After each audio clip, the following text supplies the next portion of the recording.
Welcome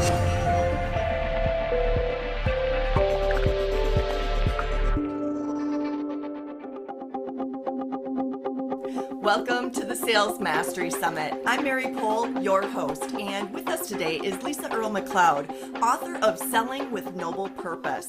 Lisa is a sought-after expert to help create top sales performers, and she's found something very counterintuitive, that actually sales professionals that pursue revenue goals turn out to be mediocre performers. Lisa will share with us today what it really takes to reach the top. Welcome, Lisa. Great to be with you today. Well, thanks so much. And this is a meaty topic, and I think to really help people understand it, can you help us understand what a noble purpose is not? Okay. Well, it's interesting. Many years ago, Peter Drucker said, profit is not the purpose of a business, but it is the test of its validity. Okay. And if you think about that, one of the things I discovered in my research with sales organizations is that the top performers are not driven by financial goals alone. And see, most people believe that top sales performers are purely money driven, but actually the research shows that top sales performers are driven by a sense of what I call noble purpose. Okay. They truly want to make a difference to their customers. They truly want to improve their customers' lives, and they have absolute clarity about how they do that. And that's that creates that inner drive. Okay. That motivates them to go the extra mile. And I want to be really clear on this. Top performers like money, and they want to make money, and money is an important component. Yet, at the end of the day, what differentiates the very top performers from those more average performers are the top performers all possess this sense of noble purpose. Okay. I'm glad you say that, because that is a really strong myth in the profession, that salespeople are attracted to the profession because they're very goal and money oriented. And, there really is a carrot and stick approach to management a lot of times to set up monetary awards, because that is the number one motivator. And you've really found the research shows that not to be the case. Not to be the case. And the interesting thing is a lot of people are actually attracted to the sales profession because of money. You think about yourself in your early stages of your career and you think, what are you good at? Where can I make a living? But what sustains, this is the important point, what sustains top performance is that sense of noble purpose. And the reason that this is so counterintuitive is it goes against the way we have traditionally motivated salespeople. To your point, here's the carrot, salespeople. The big thing at the meeting is every annual sales meeting, what do we announce? What the incentive program is. We announce the top sales award. But yet we found this sense of noble purpose doesn't just translate to individuals, but it also translates to organizations. Organizations that made making a difference to their customer, improving their customers' lives, that pulled that to the front and center of their company, actually outperformed the market over the last 10 years by almost 400%. Okay. It makes a big difference. So for any of our viewers that are thinking this sounds really kumbaya, how can you clarify that for them what it means that you're driven by a noble purpose? Well, I want to give you, I'll do a compare and contrast difference. I was working with a transportation company, and they had some very high marks that they wanted to achieve in terms of profitability. And they said, our vision is that we will be the number one supplier of reliable transportation components to the industry. And, that's pretty common. We want to be the leader in our market. Here are our financial metrics. Yet they were still struggling to differentiate themselves. Okay. The sale always came down to price. They really struggled to maintain their margin, and they were often felt that they were commoditized, even though they actually had some structural advantages over their competition. So I worked with them, and we crafted a noble sales purpose. And upon asking their top performing salespeople, what I heard were comments about how they made transportation safer. They had some component parts that work on the brakes of trains and actually make them safer. They improve reliability. So our noble sales purpose is now we make transportation safer, faster, and more reliable. Okay. So to give you an example, so you have we want to be number one in the market versus we make transportation safer, faster, more reliable. Okay. Now picture you're the customer. And one sales rep shows up with the goal of being number one in his market. The other person shows up with the goal of helping make your buses, trains, freight vehicles safer, faster, and more reliable.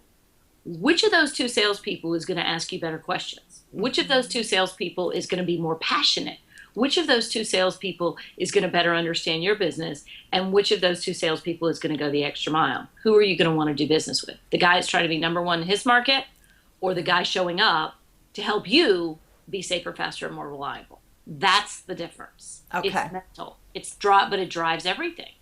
I like how you tie it right to the types of sales questions that you're asking, because they know how they can help best. So they need to discover, is that really something you value? Well, and if I'm the guy that's showing up, and I say guys, I use that euphemism, but in the case of the transportation business, that's all it was. Yeah. But if I'm showing up to call on, in this particular company, and I talk about them in the book, so it's no secret, the company's name is Graham White. They're out of Virginia.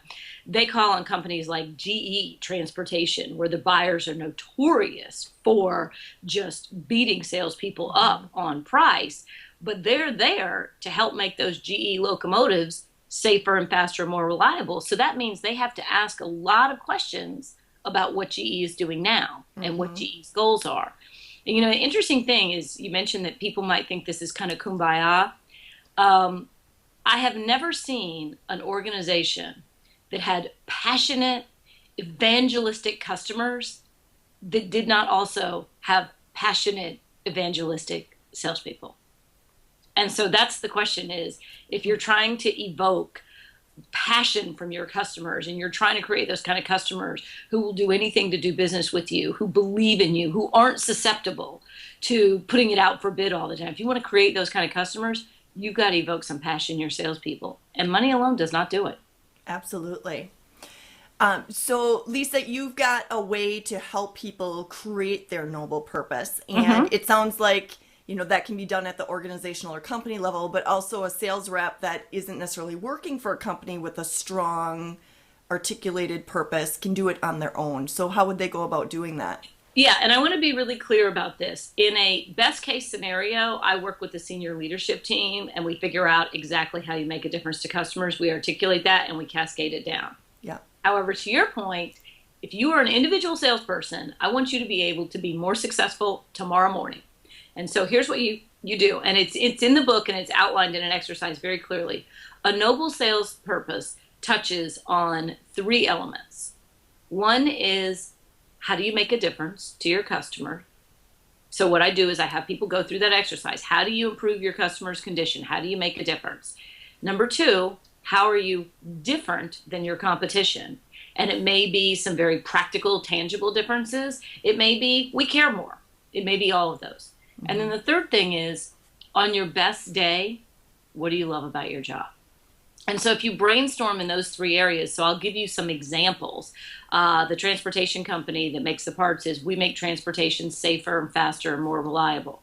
I work with a pharmaceutical company that's in the book, and their noble sales purpose is, we bring health and hope into the lives of patients.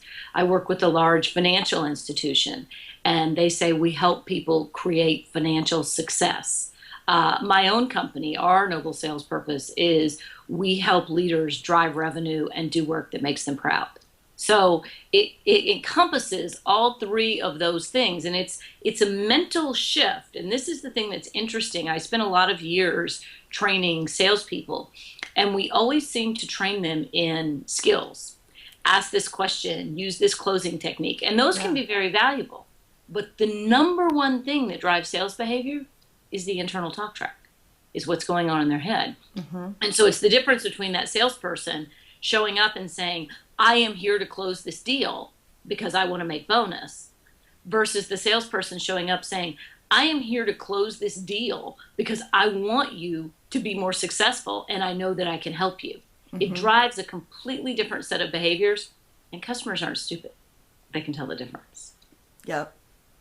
Yeah, in terms of everything that experts are trying to help sales reps get to, which is really that total customer focus, which is so abstract. This really puts some meat on what it means to be customer focused, because that truly is your purpose. I talked with an expert recently that said there's really a dual track that you serve, is in terms of achieving your own goals as well as helping your customer to succeed. And it really doesn't have to be a dual track. It's you're both on the same track Those because should by be the accomplishing same one, track. you do the other. Yeah, and that's the job of senior leadership. Right. That's the job, because if helping my customer achieve their goals is out of alignment with me achieving my goals, something's gone wrong in my organization. Something's gone very wrong. And I want to be really clear. It's not about, well, the customer's goal is to get it for the lowest price. Right. No, that's never a customer's goal. That may be a strategy that they're using because they deem that you're exactly the same as your competition. So why would I not get it for the lowest price? Exactly. You know, I'll give you an example of an industry where it gets it right in some components and very wrong in others. Because one of the questions that I often get is, well, I deal with purchasing people. It's all about price. So one of the things, if you think about the American automotive industry, which has made great strides in the last several years, and you think about the genius engineering of the American automotive industry. I mean, the things that cars can do now that we never even dreamed of, and they're smart. They can read my phone. I think they can read my mind. You know, Pretty they soon know, they'll drive for us. right. They know how big my kids are. You know, they're great. So the amount of genius engineering, which is very focused on us, the consumer. Yeah. And there's a lot of market research that's been done around us, the consumer. The marketing is genius. You watch those ads, you immediately think, my family will be safer. Ooh, I need a convertible. I would look sexy again. My mind. Yeah. So you've got the R&Ds there, the engineering, the products are there, the marketing is there. But what happens? That's all about the consumer. But what happens when you go into the dealership? It all falls apart on the showroom floor because that salesperson is not thinking, how can I help these people be safer? How can I help them feel young again? No, that salesperson is thinking, I'm here to close this deal. Right. And now here's the issue. It's not because they're a bad person. The reason all they're thinking about is closing the deal is because that's all their manager told them to care about. And so that's where that sales management, sales leadership piece is so important, because at the top, we have all these people who are focused on the customer. And this happens in a lot of industries where the R&D, the marketing, everything is there. But yet we have this disconnect when we go to sales, the people who actually talk to the customer, and it all becomes about the numbers. And then we wonder why it all comes down to price. Well, when I'm buying a car, I go online to figure out what I want, and then I shop for price. Because the salesperson is commoditized. Right. And that's what happens in a lot of industries. Right. Well, and they need to trust that the purpose communicated through their company, through their marketing, etc., attracted the right prospect to them. So now they really need to find out what got them to walk in that door. Right. Because, exactly. All that other previous work was done. Right. Well, and again, it's the narrative that the leadership establishes. And so one of the things I often say is, you know, picture the average sales meeting where we have all the prospects up on a whiteboard and we have a number beside them. And we talk about, we're going to close this one for this. And there's nothing wrong with that. But, you know, in our company, we have a whiteboard where we have our best opportunities and we do have a number beside them. And then beside them, we also have what we want to help them do. Okay. So it says, we want to help them grow revenue. We want to help them become the market leader. What are we trying to help these people with? Because it creates a different narrative. And so what I say is, if all you have is numbers associated with your customers and you don't have any discussion about how you're going to improve their condition very specifically, if you treat your customers like a number, they will return the favor. And you will be commoditized. Makes perfect sense. So if an individual, one of our viewers, wanted to dive deeper in this, Lisa, where can they go for more help? Well, on our website, McLeod and More, and it's McLeod and more.com. And if you just Google selling with noble purpose, will pop up. Okay. And I want to make this very real for people. So on our website, we have several 2-minute videos, and they are free, that you can watch, that break this down into what does leadership do? What does the sales coach do? We also have a sales manager's video course that we sell on our website for $99. But most of the videos on there are absolutely free. Okay. And you can watch those, and we've got some white papers, and they describe very specifically what to do. And then, of course, you can buy the book. The book is designed for you to be able to use it as an individual salesperson or as a sales manager. I mean, we've had lots of organizations where they bought the book for everybody, and it gets you all on the same page, because it's really about reframing your narrative around sales. Right. And it doesn't mean that profit is not important. It's very important. And that's why the subtitle is Drive Revenue and Do Work That Makes You Proud. You don't have to make a false choice. Right. They're the same. And the data supports that they are the same. Okay. Is it fair to say that, because we're not saying don't focus on achieving revenue, but is it fair to say that that's the outcome, not the purpose? It should be the outcome. Now, the other thing that happens is, in sales, you're always going to have quotas. Businesses always have to achieve certain revenue targets. But one of the things that's happened, especially in publicly held companies that have to report quarterly earnings, and it's not because we're bad people. It's not because shareholders don't understand that making a difference to your customers is the root of long-term revenue. The reason the narrative gets lost is because numbers are easier to put on a spreadsheet. Right. They're easier to email around. And the rest of it takes some thinking. It's conceptual thinking. It takes a discussion. But we can just email around, here's the sales report. Right. And so it degenerates down into the lowest common denominator, which is the numbers. And in the absence of any other narrative, because numbers are so easy to understand and so easy to measure, in the absence of any other narrative, it becomes all about that. Right. Well, and the cause and effect isn't as clear when you're talking about your approach to selling and the return. Right. But I mean, you think about it, the reason I use the car industry as an example is we've all had that experience of the person who showed up, looked at you, and saw dollar signs versus the person who showed up and said, hey, how can I help keep your family safe? How can I make you feel like you're 25 again? Right, exactly. Exactly. How can I make sure you get to work on time? Whatever it is. Yeah. We know the difference. And that's why after years of doing work with salespeople, I realized where I need to work most is with the leadership, because that's who establishes this narrative. And the number one comment I get about the book is, this is great. I've always believed this. This validates what I've thought about sales, but my boss won't go for it. Oh. And the interesting thing is, I've had that comment from people whose bosses bought the book for everyone. Oh, geez. And so I'm like, well, I actually think your boss will go for this. Yeah. He's the one that told me, I believe this, but I don't think my salespeople will. Okay. And so the reason that this is important to amplify this situation is we know what's in our hearts, and we know that we want to make a difference. It's a very basic human need. Beyond food and shelter, humans need connection and meaning. We need to know that our work matters. All this crosses cultural lines, race, anything. And all the data supports it. Dan Pink years ago wrote in Drive, humans need, the secret of motivation, it was autonomy, mastery, and purpose. So we all know this, but what happens is we look at the behavior of our boss or even our subordinates, and we think all they care about is the numbers and money, because we don't hear them talking about anything else. Right. Yeah. And the reason they're not is because it's hard to give voice to it. It's not because they don't want to. It's because we all think we're secretly the only one that wants to make a difference, and everyone else is just a money grubber. Yeah. And my experience says that's not true at all. Well, can you share with us what is one of your favorite client transformations where you've really helped them figure out that purpose and then use it in their selling practices? So one of the companies I work with, I mentioned, is a financial institution. And I describe this in the book. And one of the things that I asked the CEO early on, I said, what's your purpose? And he said, well, I have to deliver a return to shareholders. And so I said, okay, you're the CEO. That makes sense. That's what you hear every day. And so I said, now imagine all of your people waking up a Monday morning, getting ready to go to work.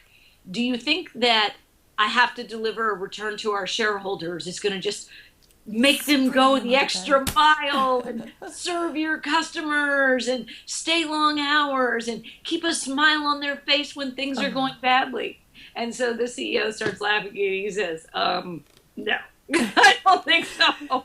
Question doesn't even spring him out of bed. Yeah, that was what he said. He said, I'm the CEO, and so my life has to be about this. And I said, maybe it doesn't. Maybe your life doesn't have to be all about spreadsheets and numbers. Yeah. Maybe your life can be about making a difference. Maybe your life can be about leaving a legacy. And this particular bank is in Bermuda, which is a contained environment. And they compete against much larger financial institutions, like multinational chains. And so we said, okay, we're going to make our bank's purpose. We help people create financial success. And people is our customers, our employees, and our shareholders. Customers first, the order is important. And so we shifted their entire organization. And so it went from the questions you ask at board meetings and the questions you ask at senior leadership meetings aren't, how will this make us money? How will this deliver a return to investors? That's a question you ask much later. Instead, the first question is, how will this help our customers be more successful? Okay. How will this help our customers achieve their goals? That becomes the questions that you ask. Is this the best way to help our customers achieve their goals, or is this the best way? It totally changes the questions. Steve Jobs talked about this, how when you making a difference and having an impact on customers your primary purpose, it changes everything. The questions you ask, the decisions you make. And so we did that about a year ago. So flash forward, this relatively small financial institution is competing against major companies. And what happens? They are ranked number one in customer service in the entire country. They beat out all the big banks. And oh, by the way, they don't pay their people as well as the big banks, and they had to hire all local people and train them. Yet, they are attracting customers, and they went from third in the market, where now their share is up at number 2, and they're about to overtake number 1, because they carried this through every single interaction that they have with a customer, from the most senior level business to business customers to the tellers, to the way they set up their IT system, to the way they do their marketing, to the people they appoint as leaders in the bank. They have their purpose statement. They repeat it at the beginning of every meeting. And in a year, they've become a different company. I could see how it even attracts the right type of employees that care about your noble purpose to work for you. So it kind of feeds on itself, because in the banking example, the employees would be happy to be customers of their own bank. Of their own bank. With how they're serving customers. So, it attracts the right type of people to even work for you. Right. I go back to, if you want passionate, engaged customers, you have to have passionate, engaged employees. Right. And you don't engage employees by saying, let's all achieve these revenue goals so that the shareholders can get a return on investment and the CEO can get his bonus. Those don't ever go away. But that was one of the other things I do want to mention about this bank is their board was bought in. And their board said, yeah, we are never going to beat these big boys unless we do something different. Unless we can offer the breadth of services that they offer, we aren't going to be able to have these partner relationships all over the world. We've got to do something different. And so the thing we're going to do different is we're going to care about our customers more. And it worked. Fabulous. As companies and individuals are transitioning to orient themselves to having a noble purpose drive their work, how do they get stuck? What trips them up from actually getting there? Well, I tell you, there's 2 places they get stuck. The first place is really common is when you're in a revenue deficit and you default to fear. Okay. Every salesperson alive, I've been in a lot of different sales organizations. I've been a salesperson myself. I was a VP of sales, and I've run my own business for years. We've all had that moment when you were looking at the big goose egg on your forecast, and it starts in your stomach. It goes all the way up through like ice water through your veins, and you are not thinking about your customers. You are thinking, I am so afraid, I can't stand it. So that's the first place. It happens individually, and it happens organizationally. Okay. Panic and fear. And that's where the leader's job, and I use the word leader to mean whether it's the CEO, the VP of sales, or you, the leader of your destiny, your family. It's that moment when you take a deep breath and you say, I am going to improve life for my customers. And there's going to be moments of panic. They're probably going to be late at night. But the more that you can, and when I say take a deep breath, I mean that very literally. The more you have that clarity of purpose, when you can reset yourself, and you don't have to be there all the time, but you need to be there on sales calls. It reminds me of the Jerry Maguire manifesto. Yeah. So fear is one way people get derailed. So before you go into that customer interaction, put all those thoughts aside, because we all know that graspy salesperson energy. We don't want that. So put all that aside, take a deep breath, and channel your urgency into improving life for your customer. So that's one way that people get messed up, is emotionally. The other way that people get messed up with this is they take their noble purpose and they turn it into a marketing tagline. And this is really, really important. And this is a very common mistake. So imagine the bank saying, we help people create financial success. Imagine the bank putting that as a marketing tagline, which they do use it in their marketing. But imagine them putting that as a tagline. And then every time they're with a customer, just repeating it. We're here to help you create financial success. Our job is to help people create financial success. This is what we do. And we've all seen companies like this. Exactly. They just come in and repeat their marketing tagline. This is the difference between sales and marketing. Marketing is about a message for the many that will prompt people to raise their hands or come in to see you. Sales is about that interaction with the one. Mm-hmm. And so the way that people get messed up is they keep repeating their tagline and they keep demonstrating examples with other people of how they do it. But if you really want to make this come to life, you don't repeat it, you actually implement it. Mm-hmm. So when I'm with the customer, I'm not saying we help people create financial success. I'm asking you, what does financial success look like to you? And how can I help you get there? And this is a really important difference, because I've been working with this concept for about 2 years. And where I saw this happen was in the second year, where companies got all jacked up about it. We had the sales meeting, everybody was on board. Then marketing gets a hold of it, it gets in all the literature, and then sales forgets. This is supposed to be something that we do. So that one's a little bit more insidious, and it happens over time. Yeah. Yeah. I can see that happening.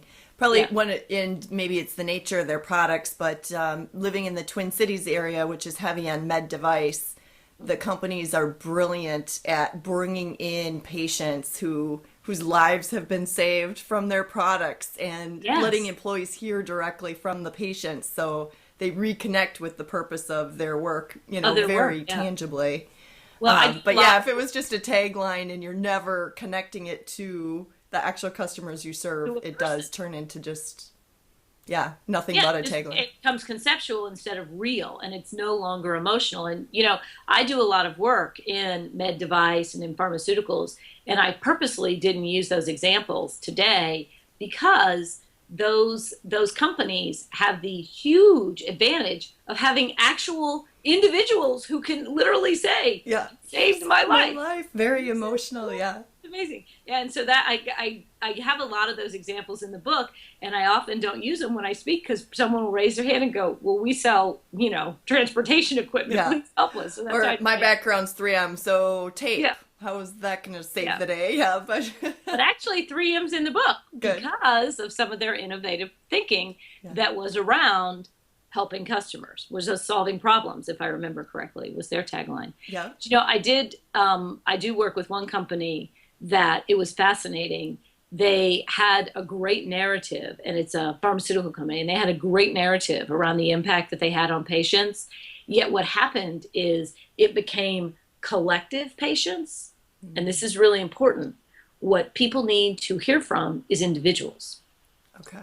If you think about, it's really important emotionally, and it resets your brain. If you think about those, save the needy children ads, they don't show you 1,000 children. They show you one, because they want you emotionally bought in. We're human beings. We, numbers and big quantities are abstracts to us, but one individual will move us to action. And so that's why your point, that's one of the things we recommend for a lot of our companies that have patients, is to bring in those actual patients and have them speak their story at the sales meeting. One thing we did was, usually you give out these top sales awards, and we talk about, how much revenue the person generated. with this one company, we had one of the patients that had benefited come in and speak. And when we gave out the award, we said, and guess what? There's 15,000 more people just like Mary. And that's why this salesperson's getting the award. And so then it shifts not only how that top performer thinks of it, I helped 15,000 people, but it also shifts how the other performers think about it. Exactly. Because then instead of just being envious of that person, they can sit there and go, well, I helped 12,000. That's awesome. Mm-hmm. And it motivates them in a very different way.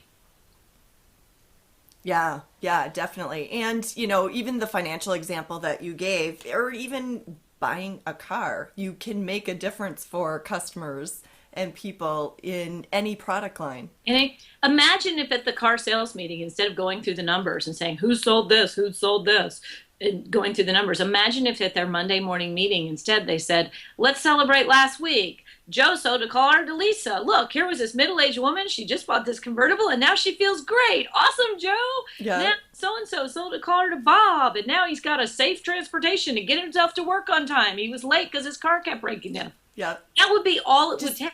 Yeah, knowing people's stories and how you impacted them. Yeah. Yeah, I mean, literally, if you shared 2 stories a week at the sales meeting, that would be all it would take to change the way people were thinking about their customers. Very cool. So, Lisa, do you have any last advice on what is the best mindset to help our viewers succeed? So, before you go on a sales call, ask yourself one question. This is the magic question you can ask yourself. And if you're a sales manager, ask this question of your salesperson. How will this customer be different as a result of doing business with us? If you ask yourself that single question, it will completely shift the way you think about the customer. And if you're a sales manager and you ask that question and you don't get a good answer, guess what? You're not ready to make the sales call. How will this customer be different as a result of doing business with us? It's a game-changing question. It really is. Well, thank you for helping us really rediscover that our work is meant to make a difference and leave a legacy, not just achieve our numbers for the quarter. Yeah, salespeople want to make money. They also want to make a difference. Absolutely. Thanks so much, Lisa. Thanks. And thank you to our viewers, too, for tuning in and investing in your own success. The Sales Mastery Summit is here to help you never stop learning from the best. Take care.